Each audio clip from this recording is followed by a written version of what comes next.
Hello, longevity friends. Your host, Claudia von Boeselager here, and welcome to the Longevity and Lifestyle Podcast and another longevity and biohacking products series, where I invite leading longevity and biohacking product entrepreneurs to share their pioneering products developed to help you optimize your health and your life for longer. My guest today is Haris Khan, co-founder of the DNA Company. I feel very lucky to get to meet some exceptional companies that I believe are real game changers in helping people exponentially improve their lives, and this is one of them. What's so exciting about knowing your DNA? It's knowing that your DNA isn't rigid, but can, like light switches, be turned on and off based on the things you do, which is really empowering. Every cellular process in your body is instructed by the 22,000 genes that make up your genetic code. The DNA Company have figured out, through their advanced DNA test, exactly what genes you have and what supplements, diet, lifestyle, and environment are right specifically for you. That way, you can keep the bad genes turned off and optimize your health for longer. Think preventing disease, slowing aging, and optimizing performance. Haris holds a Bachelor of Science in Honors Biomedical Sciences from the University of Waterloo. After completing his undergraduate studies, he pursued postgraduate studies in pharmaceutical research and development before gaining employment at Apotex, Canada's largest generic pharmaceutical company, in the Formulations Development Department. Haris was a key member of the team that tested initial formulations for drugs in their infancy stages. He went on to co-found the DNA Company, where he established an ISO 7 GMP-compliant nutraceutical compounding facility. He currently serves as the Director of Product Development, where he oversees the entire life cycle of the DNA Company's suite of products and services. In this episode, we dig into Haris's background and the mission of the DNA Company, the science behind how our DNA can be adapted and optimized, the process behind it, the benefits of health optimization, including the anti-aging benefits, male versus female health implications, detoxification, as well as the best strategies people can do based on their DNA results to optimize their health for longer. And also for you, dear audience, the DNA Company is offering my audience $50 off your advanced DNA test by going to thednacompany.com/Claudia. That's the DNA Company, company.com/Claudia, CLAUDIA, today. Before we begin, please hit subscribe to the podcast to get your weekly dose of longevity and lifestyle inspiration, and I'd love if you wanted to share it with those you love. I'd also love to hear from you, so please leave a comment below and let me know which part of the episode you liked most and what you'd like to hear more of. You can also reach out to me on Instagram at Longevity and Lifestyle. Please enjoy. Haris, welcome to the Longevity and Lifestyle podcast, and specifically to our Longevity and Biohacking series. It's such a pleasure to have you on today. Thank you so much for having me, Claudia. Pleasure to be here. A real pleasure, yes. Can you give for my audience a brief background to who you are, Haris, and what is the DNA Company? Yeah, absolutely. So obviously, my name is Haris Khan. I am a co-founder and the Director of Product Development at the DNA Company.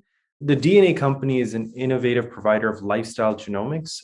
What we focus on is helping individuals understand the power of their DNA, the power of their genes, and how the variations or changes in their genes influences their health and wellness outcomes. And that can be a broad range, a very wide range. In fact, it can influence anything from your mood and behavior, your personality type, to your diet and nutrition choices, to your cardiovascular health, to sleep, and to your hormones, for example, and even your anti-inflammatory response. So DNA is like a manual for the body. The body is a machine, the DNA is the manual, and we help consumers, we empower consumers by teaching them how the versions of genes that they carry in their DNA ultimately influence their health and wellness outcomes. And then, of course, the most important thing is what can they do to optimize those health outcomes so that they extend not only their lifespan, but their health span. So they're living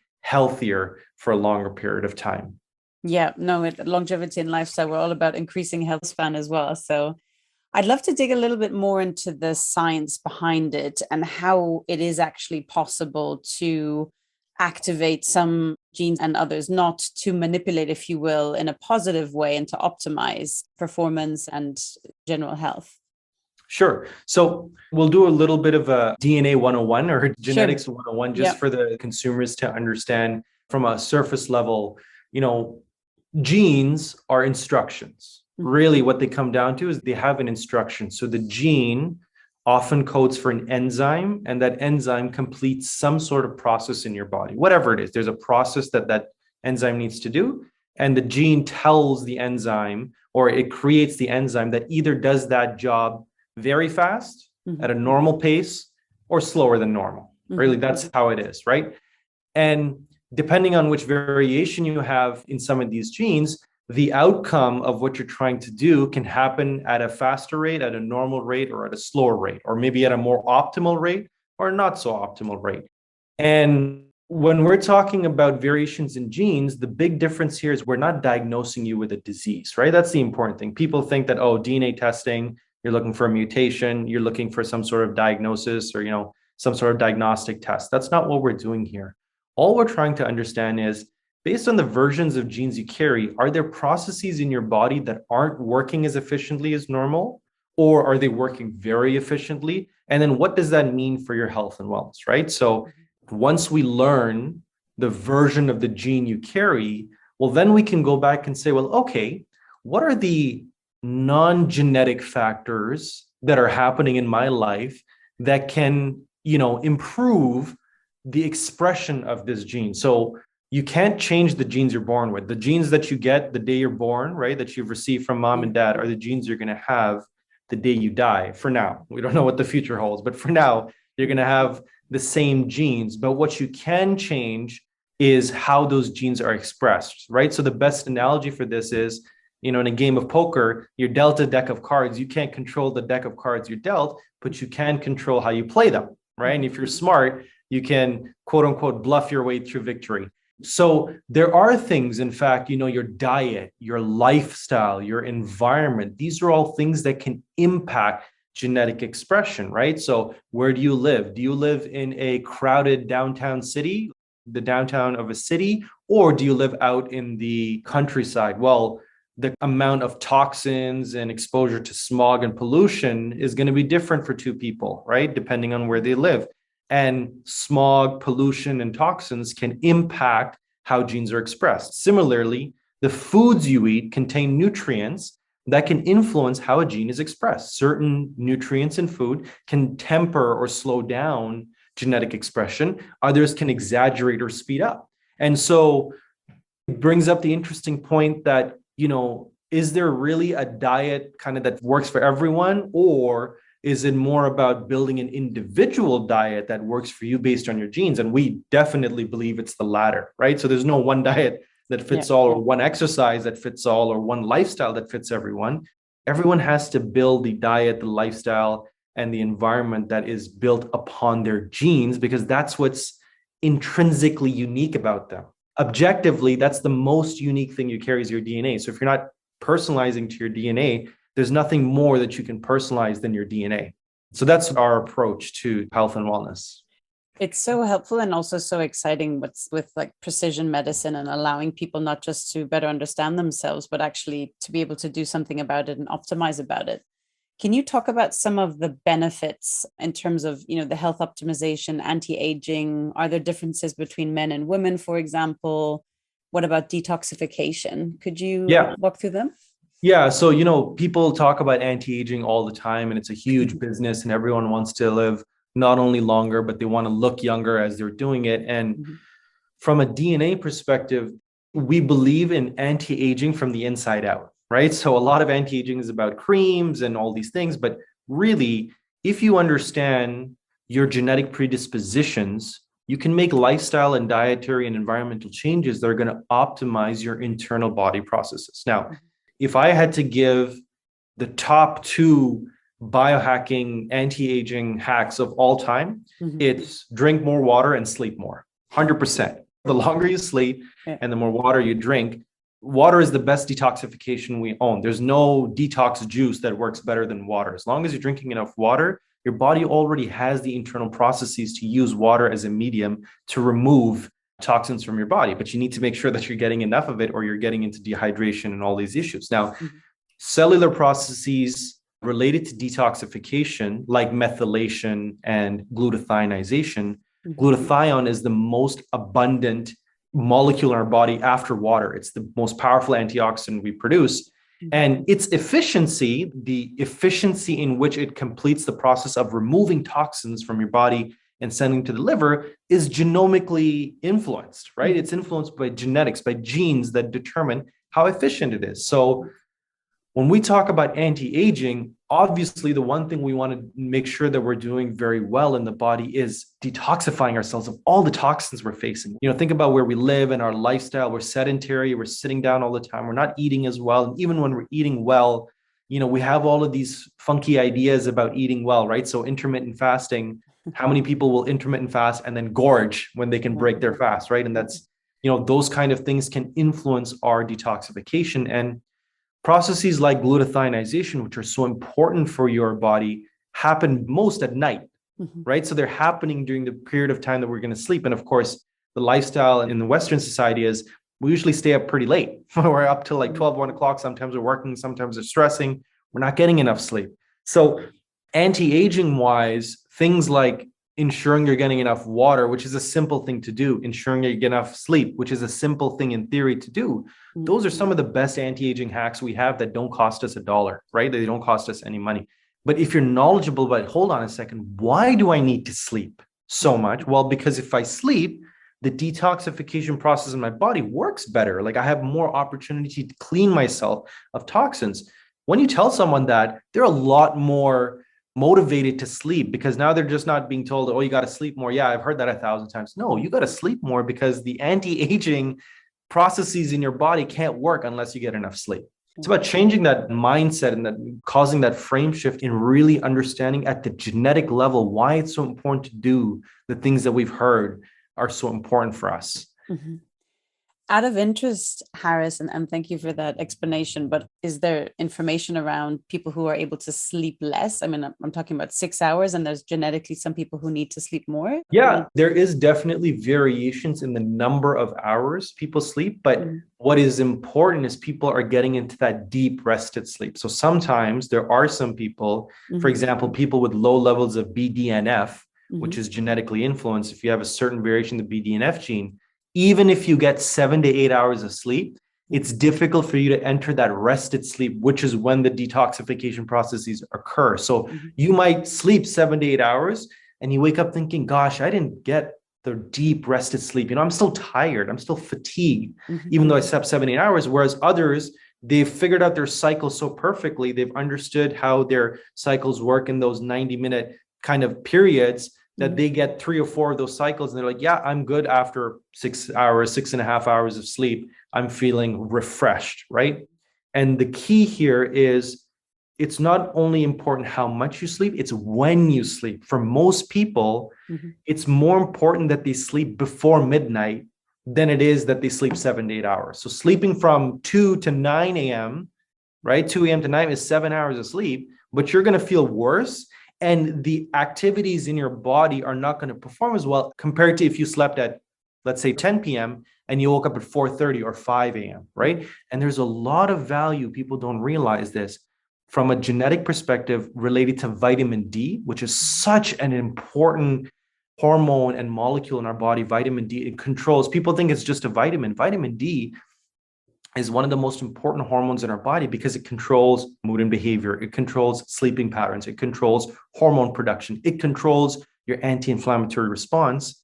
And we've seen that when individuals are up right before sunrise and they're visually looking at the sunrise, their vitamin D receptor is activating.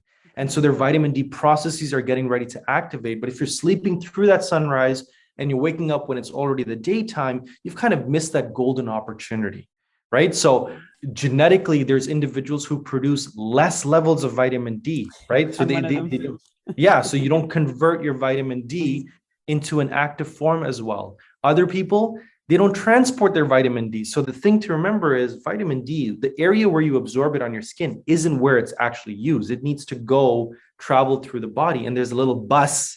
You can imagine a little bus, a protein bus that transports that vitamin D. If you have a variation in this gene that's controlling the transport that's suboptimal, well, you're not getting your vitamin D where it needs to get in your body to activate that vitamin D receptor, to activate that anti-inflammatory response, et cetera. And people think, well, I'm just going to dose myself with 5,000, 10,000, 50,000 IU of vitamin D.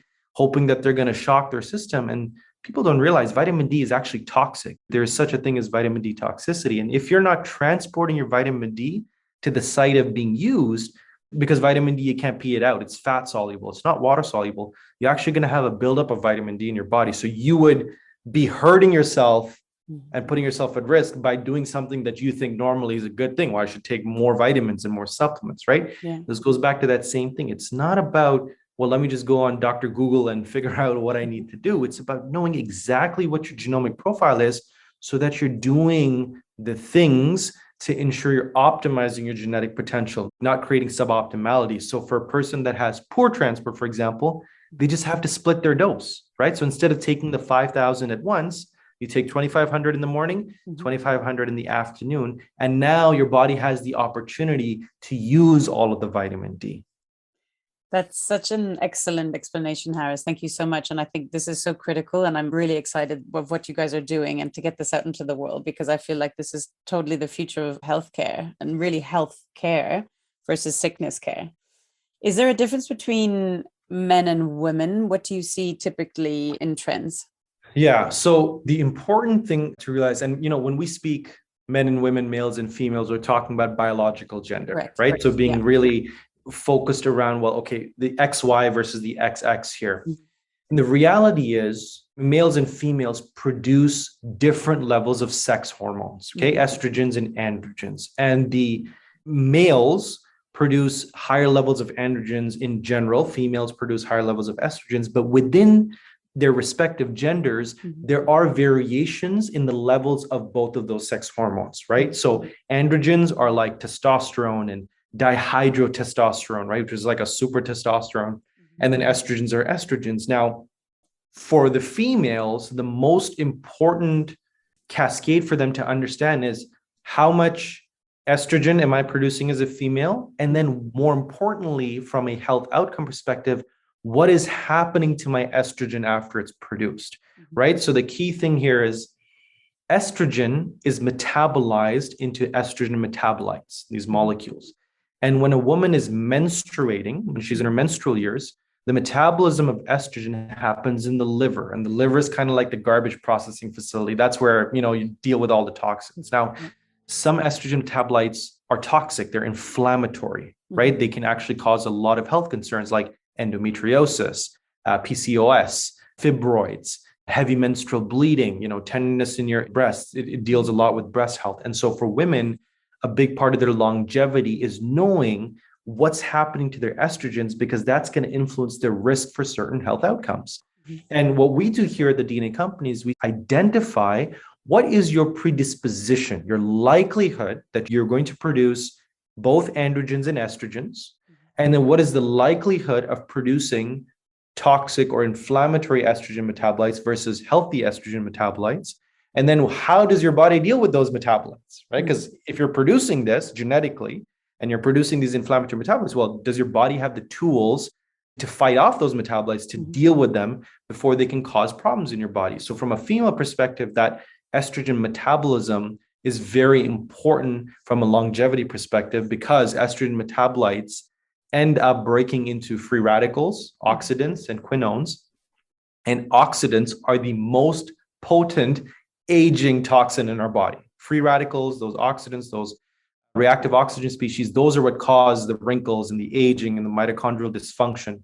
And so if a woman is able to understand her hormonal profile, she can start making decisions from a dietary, supplemental, lifestyle perspective that's going to keep her risk of estrogen toxicity and inflammation at a lower level than normal. And of course, beyond that, the levels of estrogens versus androgens in both males and females influences your body type. So if you're more estrogenized, more estrogen dominant, you're going to have a much more fat-friendly kind of physique, right? So there's going to be more curvature in a female. There's going to be larger breasts, wider hips. It's focused more on that fertility aspect of females versus you have the androgenized female who has a smaller breast, the narrower hips, the more lean and muscular body frame. It's easier for her to put on the muscle, but because she has high levels of androgens, well, maybe she's missing some menstrual cycles. Maybe she's dealing with PCOS. Maybe she has excess body hair, or she's thinning from the top of the hair. The different levels of androgens and estrogens in your body actually influences that body type, right? And so now if I'm going to try to build a dietary and exercise protocol, I need to know what your hormone profile looks like first, because I can't be giving a person who is estrogen dominant an androgenized based workout because it's not gonna work for them, right? With males and females, for example, I'm an estrogen dominant male. I have more estrogens than androgens for the average male. Well, the reality is I have to work twice as hard in the gym and I have to be there twice as long as maybe Jason Statham, right? Who is a much more androgenized, the crazy jawline, the bald head. That's a much more androgenized person. That kind of person can put on muscle much faster than me. In both males and females, we see this. So definitely the hormone profile plays a huge role in the difference between males and females as it relates not only to longevity, but just general health and wellness. That's really, really powerful. And I wonder, though, for many women, especially, in a certain period, if they're taking hormone replacement therapy, or, for example, they are even just taking contraceptive pills or whatever, what sort of implication do you see for these women? Right. So you brought up a very important point here. And look, the reality is hormones operate like a cascade. So you can imagine a waterfall kind of falling in and it's filling up a bowl, right? And there's different bowls. There's a bowl for your estrogen and a bowl for your androgens. And when that bowl gets full, then it starts to metabolize itself. Well, if you're an estrogen dominant or estrogen toxic woman, you've got high levels of inflammatory estrogen metabolites, and you start ingesting more estrogens in your body, guess what you're going to produce more of? You're going to produce more of those inflammatory metabolites, right? So you will see, and this is why there's so many stark differences in the people's response to estrogen, to contraceptives, to hormone replacement therapy. One woman says, oh, I started taking estrogen, the pill, and I feel great. I feel like my periods have returned to normal. Well, it's likely that that woman was androgen dominant, did not produce enough estrogens, and the introduction of estrogens into her body has helped balance her profile.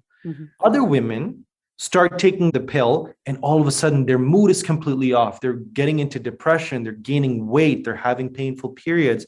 All of these things start happening to them. Well, yeah, because she's more likely an estrogen dominant or estrogen toxic woman.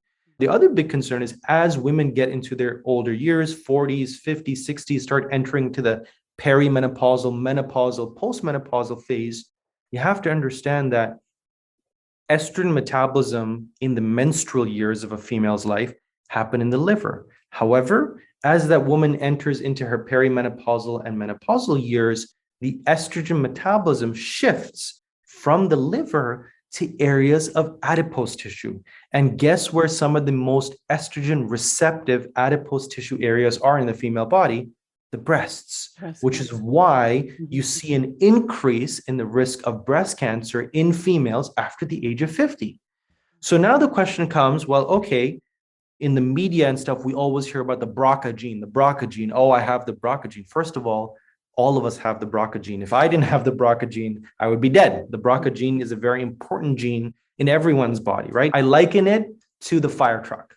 Okay. So when a woman says, oh, I have the BRCA gene, what she's really trying to say is I have a mutation in the BRCA gene, right? So the BRCA gene is a fire truck and its job is to put out fires. When you have a mutation, the wheels of the fire truck are missing. So the fire truck can't go where it needs to go to deal with the fire. But nobody is asking the question, well, what caused the fire in the first place?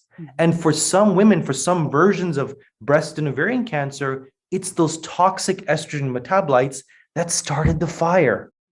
So it is possible for a woman that has the mutation of the BRCA gene, but is intelligent about her genomics and she's addressing the source, there's going to be no risk. She's going to completely minimize the risk. And vice versa, someone can have the normal version of the BRCA gene, but because of diet choices, lifestyle choices, she is increasing or exaggerating her expression of certain genes and she's creating more of those inflammatory metabolites. She can still go on to develop breast cancer, right? So these are the sort of intelligent conversations we have with our patients, with our consumers, and help them acknowledge and understand why it's so powerful, why it's so important for someone to understand their genomic profile before they start to make any changes to their dietary or lifestyle or environment or exercise methods, because otherwise you're putting yourself at potential risk and you don't even know.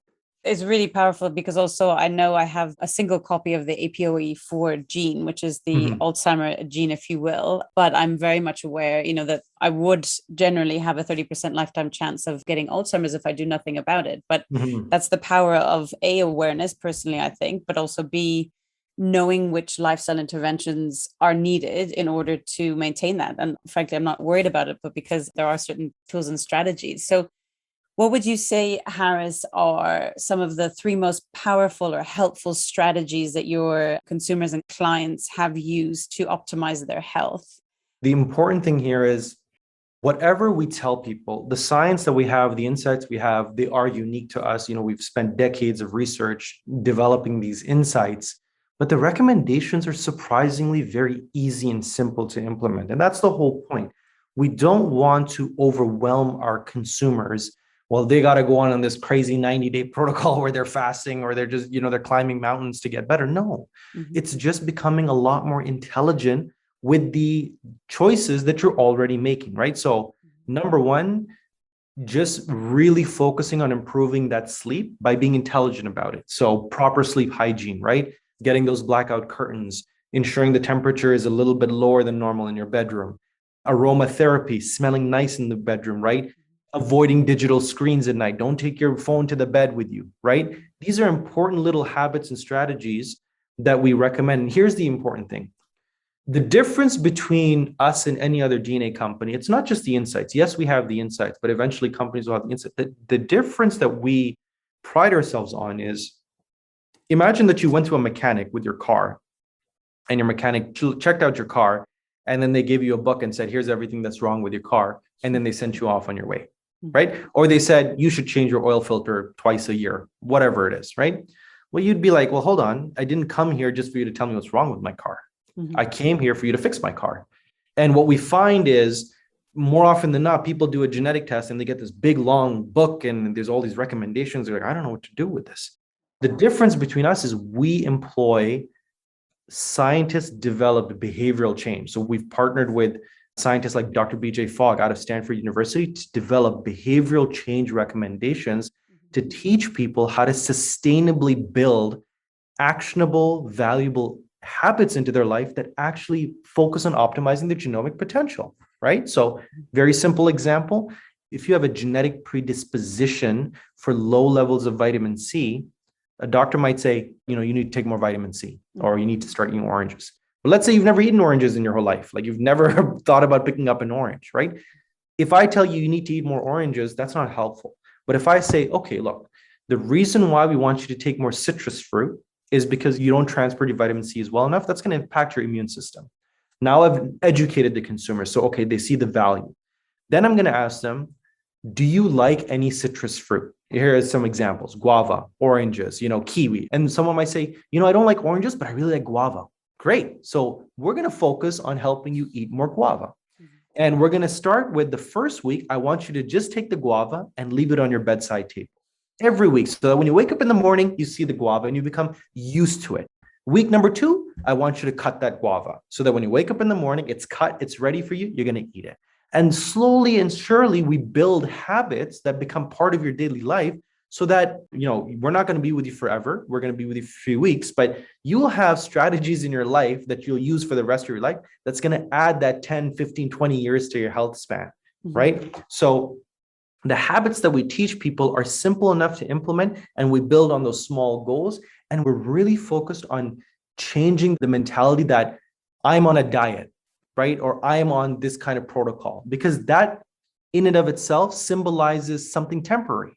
If I say I'm on an intermittent fasting diet, it sounds like, well, how long am I on it? 30 days, 60 days? And then what? Do I go back to my old routine? Well, that's not the point, right? Rather than saying I'm on an intermittent fasting diet, why don't you say, I am an individual that only eats between the hours of 12 to 8 p.m. You see how I've changed the frame shift. It's not about being on a diet anymore. It's about, this is who I am. I only eat between 12 to 8. And now the great thing is, you've removed the stress of having to hit this goal, right? This goal, I have to lose 10 pounds in 60 days because I got a wedding or whatever it is. Like, there's this stress, and that stress impacts a lot of people. And when they don't hit these crazy goals, you'll see it every January. I'm going to get a six pack in 3 months, right? They haven't worked out in 40 years. And this New Year's resolution is they're going to have a six pack in 3 months, and then they don't hit it. And then they feel dejected. And it's like a self-fulfilling prophecy. So what we say instead is don't focus on the time or the thing. Focus on the frame shift, the mentality within you.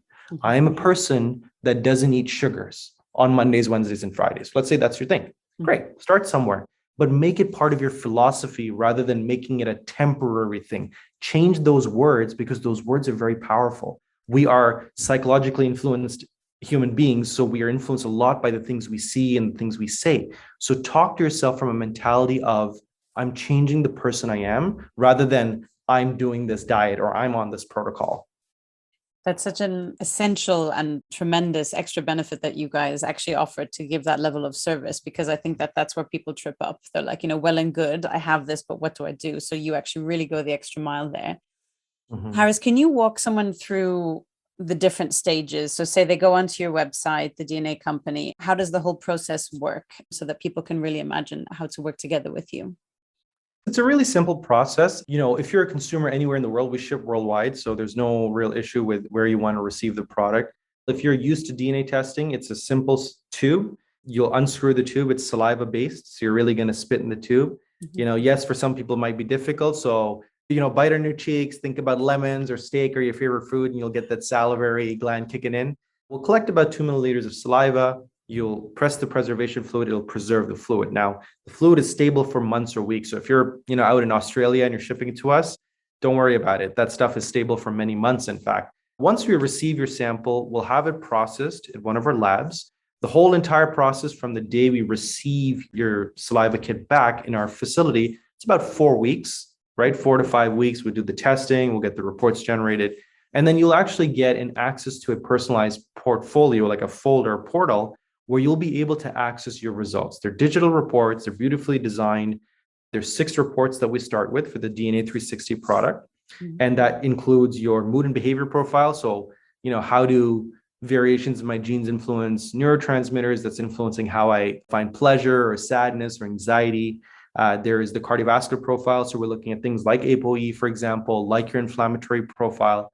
We look at anti-inflammatory response. We look at diet nutrition. So how do I deal with fats and carbohydrates and sugars? And what's my risk for type 2 diabetes or insulin resistance? We look at hormones, which I gave a little bit of information about. And then finally, we look at your sleep profile, really understanding how the genes in your body influence your overall sleep profile. So you'll receive 6 beautiful reports. You'll also receive, something cool we did was we actually built out an AI-influenced podcast platform that's your personal podcast. So what you'll receive with your reports is a literally personalized list of each version of the gene that you carry. So it'll be like, Claudia, you carry the version of, the AA version of the COMT gene. Here's what it means for you. And here's what people with the AA version tend to have. So we find that that's really cool because it's like, hey, this is about me. This is my personal sort of instruction. Very granular. Yeah. Mm-hmm. It's very much about me. And it gives people that, like, people think about, well, what does this COMT gene do in my body? And people are asking that, but they don't know how to get that information, because if they type that on Google, they're like, I don't know how to read all these articles. So we make it really simple and say, here's what your COMT gene does. Here's why it's important, right? And we did it in a podcast so that you don't have to watch a video. You don't have to read anything. Just plug it in. You're on the train, the plane, you're traveling. You can listen to your podcast. Mm-hmm. So everyone gets the podcast. They also get the 6 systems that I described when they do the test. And the whole process takes about 4 to 5 weeks, as I said. And we also have, coaching programs. So if people want to say, hey, I want to invest in kind of bringing on a health coach to teach me all these behavioral change techniques that you guys have been discussing, great. We have coaching programs. We have an entire genomic mastery program that'll take you from A to B as it relates to your genetics, make you a genomic master in terms of your own genome. So there's a lot of support that we offer. It's not just about doing a test and getting a report. It's about really equipping a consumer with the tools they need to optimize their health and wellness. And do you recommend clients to come back after, say, 6 months or 12 months and check in and see how things are? They absolutely can. We're available anytime. They can always book additional coaching hours with us. They can, book additional programs with us, even if they just want to give us a heads up. We find that a lot of our clients and consumers end up having a great relationship with us just because they love the information that they've had. They'll be like, oh, hey, Haris, we spoke 6 months ago. Here's what I did. And here's how it changed my life. Great. We're happy to, to give any further advice as necessary. So we pride ourselves in being a company that works closely with our consumers because their success is our success. If we're helping individuals optimize their health and wellness, they're coming back to us and saying, hey, this is working. The data even that you provide. So let me just make a quick comment about data because people are always concerned about privacy. We are a privacy first company. We have no intention, nor is it in our business practice or business model to sell anyone's data. And to be honest, the data that we receive and that we collect cannot be used for any purpose anyways. It can't even be used for insurance purpose anyways. People like to think that, oh, I'm giving away my genetic data. Well, the reality is if you're using Facebook or Instagram or you're using your phone and you're on Google, you've given away a lot more data than you realize. But as it relates to genetic data, to make the point clear, we are HIPAA compliant. We have no desire to sell your DNA data. It's not in our benefit. However, what we do with your data is we anonymize it, we aggregate it, and then we use that to determine trends and improve healthcare, right? So you're part of the largest in vitro study, the largest ongoing study to improve and optimize personalized health. And I think that's cool, right? So my data goes in, it's anonymized, nobody can tie it back to me, but the data feeds into a platform that's identifying trends that we can't currently see. Supercomputers are working to identify, hey, we've noticed that 60% of people with this gene at this age and do this in their lifestyle, well, they see an increase of 3 years or 4 years on their lifestyle over time. Like that's valuable information that we then provide to you.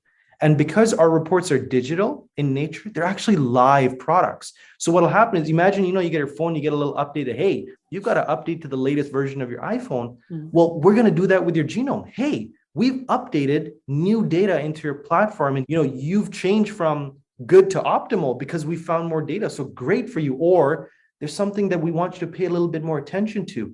So having that, it's like, wow, like my product is always new. It's up to date. When I add new genes, that information gets uploaded. You don't have to purchase that. It's a free of charge update that you're just getting this new updates, new behavioral change recommendations. So we find that people derive a lot of value from an initial purchase. And that's what we're focused on, giving you the best possible value for your investment. Really exciting, Haris. Is there any parting message or recommendation that you would have for the audience? If people really want to learn about it, obviously, Claudia, we're really thankful that you kind of invited us up here and we're honored to be here. And so we did set up kind of a little bit of discount for your followers and your users. So what I'll do is I'll direct your listeners to www.thednacompany.com/Claudia, because that was the best link we thought would be helpful. So that's www.thednacompany.com/Claudia, CLAUDIA, and we've put together a little discount for your listeners to take benefit of if they'd like to take the test. That's wonderful. Thank you so much, Haris. It was great to have you on today, and keep up the amazing work. Thank you so much. Take care.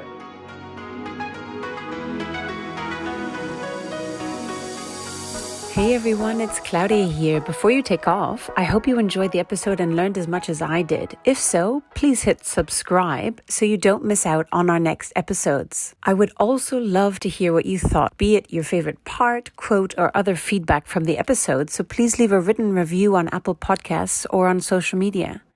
And if you think this episode will help someone in your own life, share it with them. Together, we can change our own lives and the lives around us for the better. Until next week, goodbye, farewell, and choose to live well.